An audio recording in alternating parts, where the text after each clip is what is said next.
All right, on this episode of Bare Knuckle Bowker, very excited to be talking to an individual set to headline BKFC Prospect Series, which goes down on May the 31st. And quite the intriguing contest in the cruiserweight ranks as Sawyer Depee and Keegan Vandermeer knuckle up and toe the line. And great getting to have Keegan on the show and chat a bit today. How are you doing, man? I'm doing well. How are you?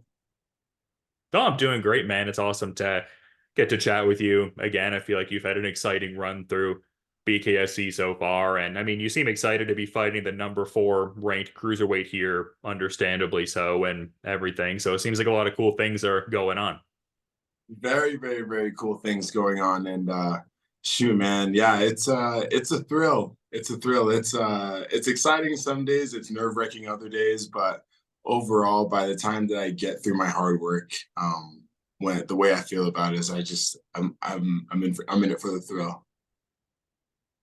And that's interesting you highlight that part of it too, because that definitely makes sense. Like, how do you, I guess, manage those kind of feelings on the days where it's more about like a stress predominant kind of feeling and whatnot? Is it just like a matter of realizing, like, okay, there's going to be some days where it's more excitement versus some days where it's like the obvious anxiousness of all the variables playing into it? Like, do you have certain like sports psychology that you delve into on those days? Like, I guess, how do you I guess look at all that and process it, I suppose. Um, what I do is to answer your question, yes, I have a lot of days, especially since accepting a fight. Like you usually like once that contract is signed, especially like once the contract's signed, I just like that day is just different for me. I just become a different version of myself that day. And then from that day on, like I just keep adding to that person until I get to fight day. And then I can basically relax after fight day. But man, nerves are something that's always been something that's really huge for me because uh I feel like sometimes when I get into a competitive zone or if I am nervous when I'm doing something, it just feels like just so much. So daily managing those nerves, some days it's on sparring days. And some days it's days where I've got a couple of practices ahead of me and I know I've got to like put some work in that night around the time of the fight because what I'm doing is I'm tuning my body up. So the nerves are there constantly. It's like as soon as I wake up, honestly, like for me, once I have an opponent, like it's like me and that person are spending like the next like 8 weeks together. So I wake up and the first thing that I ask myself is with how I'm feeling right now, if I stood up and got up out of bed and I had to fight this person, could I fight this guy? And that's just kind of it seems like a lot it's just a question that I constantly run myself through because on the days that I do have like a stressful day or I've had a long practice, which I've learned to really value more, because what happened in the Esteban Rodriguez fight was not only did I get sucked into his game, but mentally I was really worn out. And playing to somebody else's game because I just reacted a certain way and then getting outdone like that, it's it's not just a big physical thing to harbor, it's a big mental thing to harbor. So I've been doing a lot of just really just soaking in like crowd noise. I replaced that kind of like my free time. Like now, instead of listening to music all the time, like I listen to crowd noise. I'll listen to different crowd noises, like angry crowds, riot crowds, applause crowds, boo crowds, everything. And and then I play that during my practice. And I'll tell you, man, it was really stressful at first, actually. And it noise I've learned for myself as an athlete, noise and crowd feedback has an effect on me. If that will, it doesn't as much anymore now that I've been practicing this, but I've learned that if you choose to like lean into that, it will like, it's like waves, you know, all of a sudden you're not fighting your fight. You're focusing on things that, they don't have to do with anything about you making your situation better. So yeah, I've been doing a lot more with just kind of focusing in on those moments. That back room, and then between that and then doing the walk for me is like used to be like a dungeon, but lately like I just think of it every day, and then I go work hard and I bust my ass every day, and then by the end of the day I feel so much better about being in that place. I feel so much better about like laying down and going to sleep. And me visually, like with my visual mind, like going to sleep and like looking at my opponent and being like, I'll see you tomorrow. So it's kind of an intimate thing for me. Not like intimate like personal, but like intimate as in this man's taking up free rent in my head. But every day I'm fighting to take that space back. So that's personally how every fight is for me. But that's just because as a student and for I think how intense of a competitor I am, that's where I take myself. And that's the zone that I take myself to when I need to get something done. It's interesting that you're utilizing the different crowd noises and stuff to get yourself adjusted to just whatever the crowd environment may or may not be. But I'm wondering if, like, because this is like your third overall BKFC fight in the Colorado market, I mean, you don't want to be presumptuous necessarily, but there might be that certain, rapport with the crowd by now. And I mean, at the very least, the familiarity with like that higher altitude over there that so many people talk about and whatnot. Well, yeah, that's those are things that are that could be on my side, but I just, it's just like you said, it's not things that those are when it all comes together, like in the bigger picture, those are still not things that I'm looking as counting for me because, I'm pretty sure he could probably travel here early and get acclimated, and maybe to him it doesn't matter. Maybe he's already practicing with certain types of altitude, maybe the altitude mask. But for me, it as a sporting advantage, it does play to me quite well because altitude, man, it's sometimes when you feel like you're getting enough air, you're really not, and the air can beat you sometimes. And I like competing here. I like competing here. This is where my career started. This is where basically like the home for my career is. Like as a fighter, like I'm all over the place. I'm in multiple places. I travel often, but like this is where it started for me. So yeah, it's a help. I've utilized it as much as I can, but I don't ever, guy still hits hard, still dangerous, still number 4 for a reason. So and Sawyer comes across to me as the very patient type.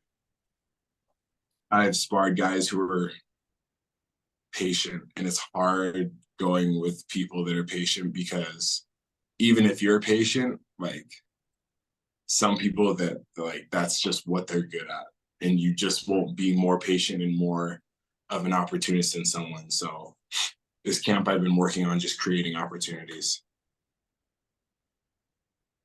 Yeah, I mean, it's a very interesting opponent in a lot of regards because I mean, obviously Esteban, a talented guy, and that was such an exciting fight and definitely might be something I might even touch on a little bit. But just with this Sawyer fight, I mean, beyond the fact that he's ranked as we've kind of touched on, I mean, someone who has like back-to-back first round stoppage wins, but has also been in there with guys who've contended for titles across multiple divisions, including the specific weight category you're in with cruiserweight. So, I mean, obviously not overlooking this fight, but just seeing different articles where you talk about like the world title aspirations at some point. I would think fighting someone who's been in there with former contenders in the division would really behoove you and serve you in a lot of regards, I guess. It does. It does. And I take a lot of pride in being able to be placed in that spot.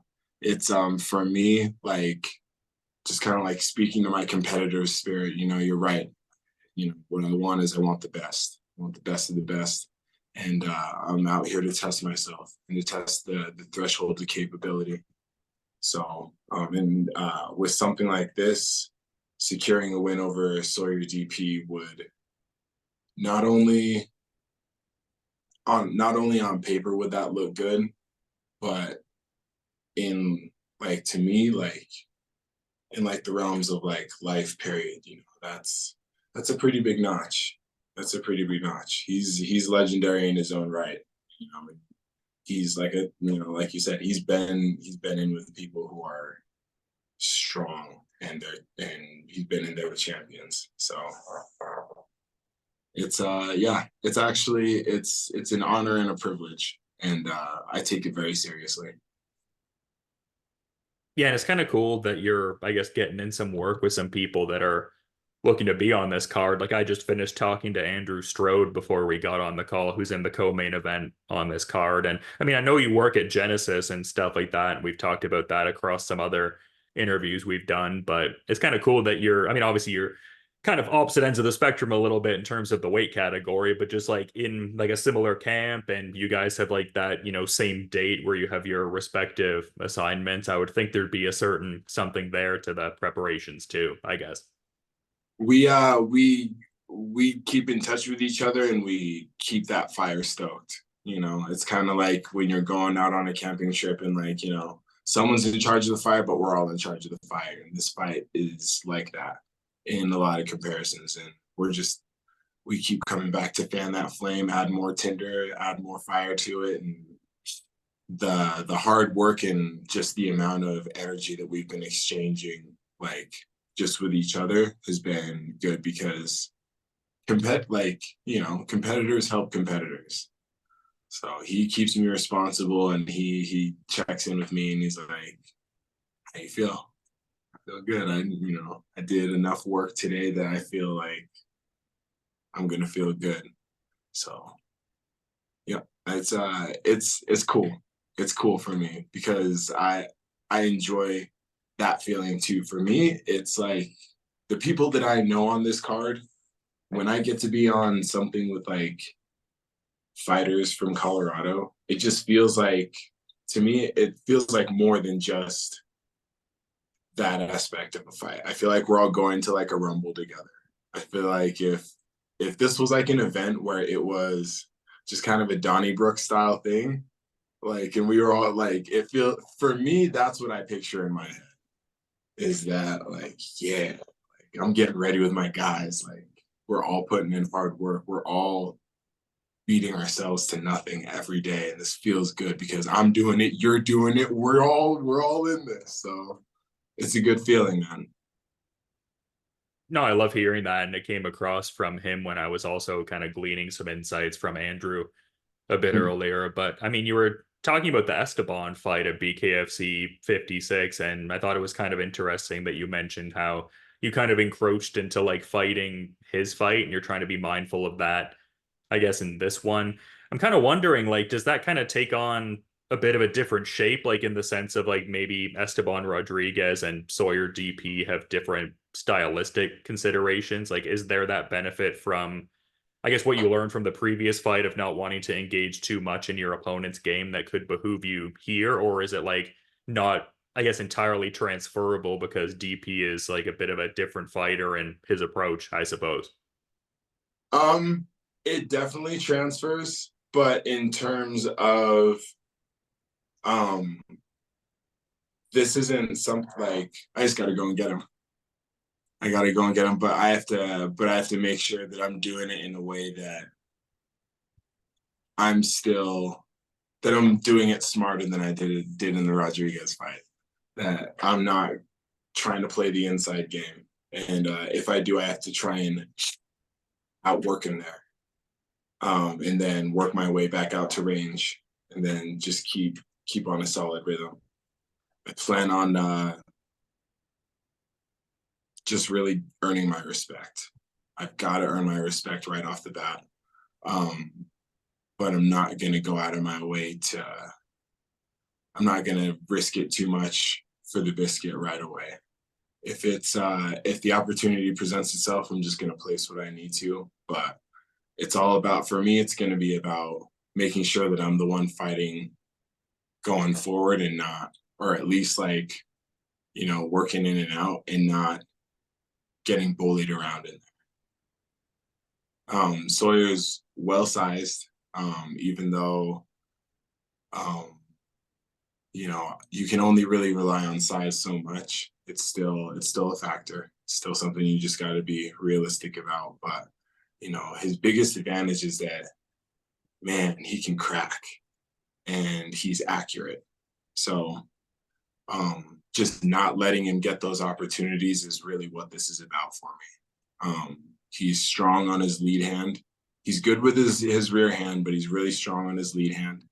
So, and I've had to play to that kind of offense before. So I'm familiar with it, and I'm confident. I'm ready. And even in the clinch, because he's got great grappling experience. He's got great MMA experience. I feel like I've already decided what I'm gonna do where, and that nothing's gonna keep me from that. So I'm gonna stick to my game plan this time, and I feel too good with my game plan, and it feels too natural. It feels so natural to me that there's not really any way I could go wrong with this. Yeah, and I mean, I was mentioning his first round stoppages in the last couple of outings. I mean, certainly that, works within your situation too. I mean, multiple first round finishes in BKFC so far. Like, obviously, you're ready to, go the full distance and see where the fight goes, etc. But the track record you guys have, I feel like this is one that people will want to be situated with the popcorn and the drinks and all that, like those classic cliches, right? Oh, don't blink, because it's gonna pop off, and man, I can just guarantee fireworks. That's all. Yeah, it just seems like a cool time in the division as well. Like, obviously with like Lorenzo Hunt, the cruiserweight champion, and the injury he sustained at Knucklemania 4, trying to vault towards the heavyweight title. Like, there's not a clear timeline on when he might come back necessarily, but just looks like an interesting time in the weight category. Like, I mean, I guess if you're going just purely off the rankings, one would imagine that Hunt's return fight would be against Houston Alexander, and I mean Chris Camozzi's like still in the Yeah. cut as well. There's someone you've trained with also in the past. So a lot of interesting players at cruiserweight now. Is this an exciting time for you to kind of be part of this fixture of BKFC cruiserweights that are around now? It is, and man, I love being the size that I am. Cruiserweight feels so natural to me. Um, I've got great power. I've got great speed, and I feel like for what the cruiserweight division has to offer, it's probably some of the most exciting, in my personal opinion. And that could be just me taking pride in my work, but I feel like it's got some of the most exciting things to offer, as far as BKFC goes, because people love a fight with big guys, but they also love a fight with athletic big guys. And there's just lots of athletic big guys in this division. And I like the mix of people that are in it, because there's still, don't get me wrong, the guys that, even though they don't look like they're shaped athletic, there's still tanks out there. So I like that mix. I like that mix of people that's out there, because not only does it go to show that you can't ever underestimate anybody, but you have to at all times, like, you've just got to take a look at everything, and when you get the opportunity, just see it for what it is. Because some of these guys, they look one way, but they're another.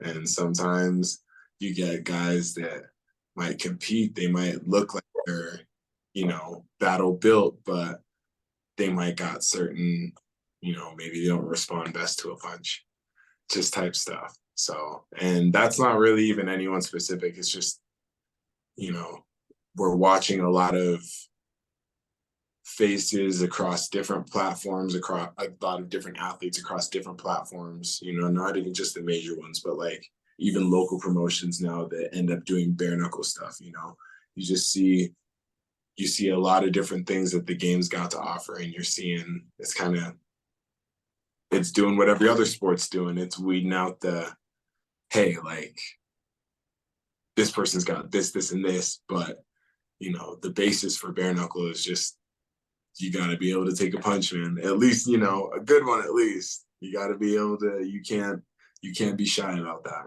So, but there's a good mix of athletes in the cruiserweight division. I love it.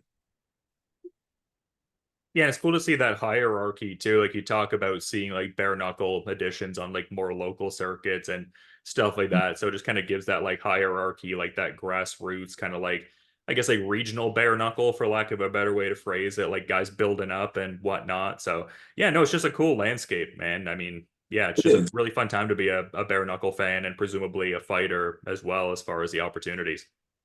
Mhm. I agree completely.